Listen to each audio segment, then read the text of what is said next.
कोकणात घर बंगलो बांधण्याचं स्वप्न बघताय तर आजच वैभववाडीतील आकांक्षा वास्तू कन्स्ट्रक्शनच्या कार्यालयाला भेट द्या। निसर्ग संपन्न वैभववाडी आकांक्षा वास्तू कन्स्ट्रक्शन अँड डेव्हलपर्स घेऊन आले 108 प्लॉटचा भव्य वास्तू प्रकल्प। आपला सातबारा, आपलं घर, समर्थनगर। वैभववाडी कोंडा मार्गावर 26 एकर प्रशस्त जागेत वैभववाडीत साकारणारा पहिला निवासी वास्तू प्रकल्प। अनेक सोयी सुविधांसह परिपूर्ण असलेला एकमेव वास्तू प्रकल्प। आपल्या सातबारावर नोंदवा तुमच्या हक्काचं घर, समर्थनगर। तुमच्या स्वप्नातलं घर आता प्रत्यक्षात उतरणार। आजच आमच्या साईटला भेट द्या। संपर्क गंगाधर केळकर 9175 40 67 64 94 22 39 46 25 आणि राजेश कुरसंगे 8850 14 11 67। आचरा गावात भाजपनं कोणतीच विकास कामं केली नाहीत। पालकमंत्री केंद्रीय नेतृत्व आचरा गावचा विकास करण्यास कमी पडले अशी टीका ठाकरे गटाचे तालुका प्रमुख हरी खोबरेकर यांनी केली। तारकर्ली देवबाग प्रमाणे आचरा गावचा पर्यटनातून विकास करणार असल्याचंही त्यांनी सांगितलंय। विकासात्मक दृष्टिकोनच ठेवून आजपर्यंत मंगेश टेमकर असतील, प्रणय टेमकर असतील आणि आमदार साहेबांच्या प्रयत्नाने जो निधी या ठिकाणी आचरा गावासाठी देण्यात आला तो या ठिकाणी व्यवस्थितरित्या या ठिकाणी खर्च करण्यात आला। आज पर्यटनदृष्ट्या या ठिकाणी ज्या ज्या काही गरजा असतील त्या कोणत्या पद्धतीने या ठिकाणी पूर्ण करता येतील याच्याकडे आमचं निश्चितपणे लक्ष आहे। आज देवबाग, तारकर्लीसारखे गाव जसे पर्यटनदृष्ट्या या ठिकाणी विकसित झाले त्याच पद्धतीने आज आचरा गावसुद्धा जास्तीत जास्त पर्यटनाच्या माध्यमातून पर्यटनाच्या नकाशावर अनेक असा समृद्ध करता येईल आणि या समृद्धीच्या माध्यमातून सर्वसामान्य लोकांना सधन कसं करता येईल याकडे आजच्या या संपूर्ण टीमचं या ठिकाणी लक्ष असणार आहे। आज विद्यार्थ्यांचं शिक्षण असेल, या शिक्षणाच्या बाबतीतसुद्धा सरकारची वेगवेगळी धोरणं होत आहे, परंतु शैक्षणिक धोरणंसुद्धा चांगल्या पद्धतीने राबवून या ठिकाणी आचरा गावातील जे विद्यार्थी आहेत, जे विद्यार्थीगण आहेत त्यांना चांगल्या शिक्षणाच्या सुविधा कशा करून देता येईल। त्यांना आज बचत गट असतील, या बचत गटांना यापूर्वीसुद्धा चांगली प्रशिक्षण या ठिकाणी बचत गटांच्या माध्यमातून सरपंच महोदय प्रणय टेमकर असतील, आमच्या अनुष्का गावकर मॅडम असतील, दिव्या आचरेकर असतील, या पूर्वीच्या सदस्यांच्या माध्यमातून महिलांसाठी सुद्धा वेगवेगळी प्रशिक्षणं या ठिकाणी राबवण्यात आली आणि येणाऱ्या काळामध्ये सुद्धा महिलांसाठी प्रशिक्षण नुसतं राबवून नव्हे तर ती कृतीत आणण्यासाठी, त्यांचा रोजगार वाढवण्यासाठी या ठिकाणी निश्चितपणे प्रयत्न केला जाईल। आज कांदळवनचं सुद्धा क्षेत्र या ठिकाणी मोठ्या प्रमाणामध्ये आहे आणि या कांदळवनच्या माध्यमातून कांदळवन सफारी असतील, अन्य ज्या ज्या काही गोष्टी असतील त्यातून रोजगार कसा निर्माण करता येईल याकडे प्राधान्याने निश्चितपणे लक्ष दिलं गेलं जाईल। आज विरोधकांकडे कोणतेच मुद्दे नाही। आज बरीच विकास कामं ही शिवसेनेच्या माध्यमातून सन्माननीय आमदार वैभवजी नाईक साहेब, खासदार विनायकजी राऊत साहेब यांच्या प्रयत्नातून निश्चितपणे आपण या ठिकाणी केलेली आहे। काहीजण विकासाच्या फक्त भूलतापा मारतात, याचा प्रत्यय स्वयंखुद्द या ठिकाणी आमचे सरपंच महोदय, माजी सरपंच जिजा टेमकर असतील आणि प्रणय टेमकर यांनासुद्धा आला आणि आमचे सदस्यसुद्धा यांनासुद्धा आला। फक्त विकासाच्या बढाया मारायच्या, देवस्थानं यांचं राजकारण करायचं। आज इलेक्शन आलं की फक्त एखादा रस्ता कुठचा असेल तर त्या ठिकाणी 2 डंपर खडी टाकायची, एखाद्या रस्त्याला त्या ठिकाणी एखादं मंदिर असेल तर त्याला देणगी द्यायची, हीच यांची विकास कामं असतात। परंतु आम्ही या ठिकाणी लोकांकडे जाताना येणाऱ्या काळातसुद्धा ही जनता, ही आचऱ्यातली जनता समृद्ध करून इथला व्यापार वर्गसुद्धा कशा पद्धतीने वाढवता येईल यासाठी निश्चितपणे प्रयत्नशील असणार आहोत। आणि आजची वाढलेली महागाई असेल, या ठिकाणी वाढी वीज बिले असतील, आज कित्येक मच्छीमारांची जे काही प्रश्न आहेत ते सुद्धा या ठिकाणी प्रलंबित आहेत, त्यांचे डिझेल परतावे असतील ते सुद्धा अजूनही या सिंधुदुर्ग जिल्ह्यामध्ये मिळालेले नाही। या ज्या ज्या काही गोष्टी असतील त्या या लोकांपर्यंत घेऊन जाऊन आणि तोक्ते वादळात केलेलं काम सन्माननीय उद्धव साहेबांच्या माध्यमातून, तोक्ते वादळ असेल, आपलं क्वेआर वादळ असेल, यामध्ये मच्छीमारांना दिलेली मदत, आज शेतीच्या माध्यमातून अनेकांना सदन करण्याचं म्हणजे यांत्रिकीकरणाकडे काही जण यांत्रिकीकरणासाठी जे जे काही साहित्य लागेल त्याचे जास्तीत जास्त प्रस्ताव करून त्या शेतकऱ्यांना यांत्रिकीकरणाकडे वळवून आज यांत्रिकीकरणाच्या माध्यमातून जास्तीत जास्त शेती कशी होईल.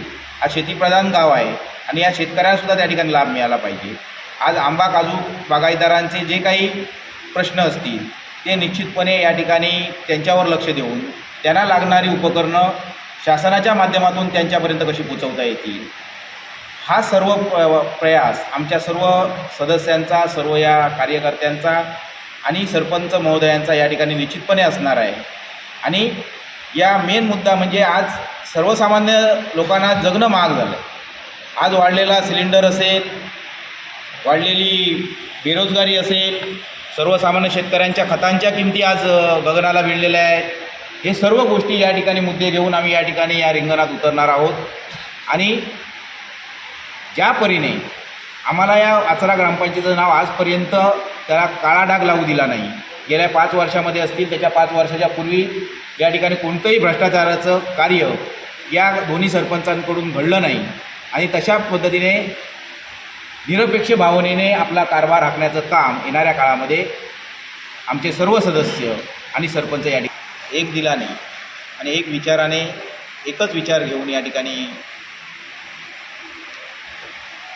या मैदानात उतरलेले आहेत, या निवडणुकीच्या रिंगणात उतरलेले आहेत की शिवसेना उद्धव बाळासाहेब ठाकरे या पक्षाचा उमेदवार एक दिलाने आणि एक विचाराने या ठिकाणी निश्चितपणे आम्ही निवडून आणू. कारण या ठिकाणी भारतीय जनता पार्टीचं अपयश हे प्रत्येकाला या ठिकाणी दिसून येते की आज त्यांना या ठिकाणी केंद्रामध्ये सत्ता आहे, राज्यामध्ये सत्ता आहे आणि सत्ता बलस्थानं असतानाच देखील एक जिल्हा परिषदचा उमेदवार या ठिकाणी सरपंच पदासाठी पुन्हा एकदा रिंगणात उतरावा लागतो आहे. ही बलस्थानं असून देखीलसुद्धा या ठिकाणी त्यांना उमेदवार तयार करता आला नाही. हेच खरं तर या ठिकाणी भारतीय जनता पार्टीचं या ठिकाणी आपल्याला अपयश दिसून येते. त्यामुळे एक सर्वसामान्यांचा कार्यकर्ता म्हणून, सर्वसामान्यांचं नेतृत्व म्हणून जिजा टेमकर हे या ठिकाणी सर्वसामान्यांचं नेतृत्व म्हणून ओळखलं जातं. आणि अशा नेतृत्वाला वाव देण्याचं काम आज उद्धव बाळासाहेब ठाकरे शिवसेनेच्या वतीने सन्माननीय आमदार वैभवजी नाईक साहेब असतील, शिवसेना नेते सन्माननीय खासदार विनायकजी राऊत साहेब असतील, संपर्कप्रमुख अरुणभाई दुधवडकर असतील, या सर्वांच्या आदेशाने आजच्या संध्येच्या वेळी आज आमचे 13ही उमेदवार आणि सरपंच पदाचे उमेदवार या ठिकाणी निश्चितपणे या रिंगणात उतरलेले आहेत.